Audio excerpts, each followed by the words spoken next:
I want to create an exoskeleton that allows you to be able to do superhuman feats. Ideally, I'd like to be a real-life Tony Stark. Growing up as a child, I always loved comics and movies, and like every other 8-year-old boy, I dreamed of someday being a superhero. Now that I'm an adult, and I actually have the access to some of these tools and resources that allow me to build these things, I guess I'm kind of fulfilling my childhood dream. Taking his inspiration from comic books, movies and video games, James Hobson has quit his job to concentrate on developing and building an exoskeleton in his home workshop in Kitchener, Ontario. Elysium was my original inspiration. It was the first time I saw a movie that actually had a relatively realistic exoskeleton portrayed in it. It wasn't too crazy, it wasn't an Iron Man suit, it was actually something that looked like it could actually exist. And that's what inspired me to try and build an exoskeleton in my very own garage. His experiments started after a friend gave him a couple of pneumatic cylinders, and his first prototype was based around his upper body. Alright, attempting to curl 171.5 pounds with my homemade exoskeleton.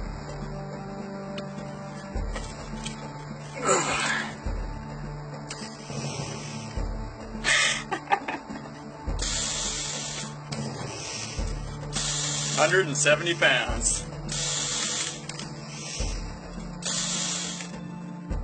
Next, he started to think about his lower body.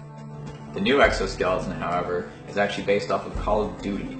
So this is a pneumatic power pack. This is where the exoskeleton gets its strength from.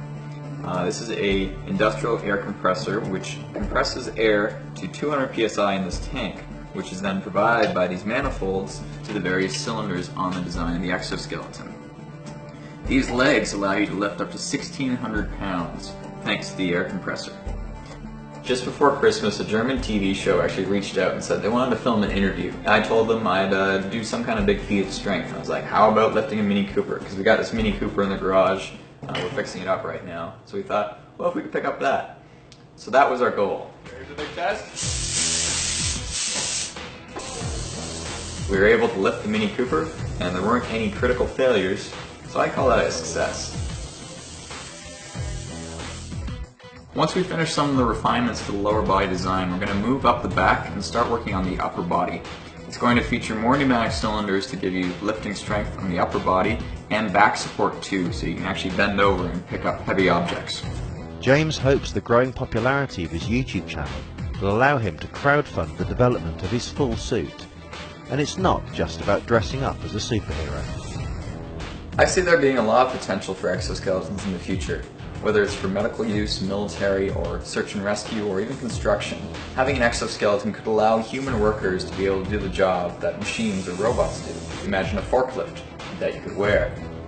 In a search and rescue or a disaster scenario, you could pick up a car, like I did, using your exoskeleton to rescue someone.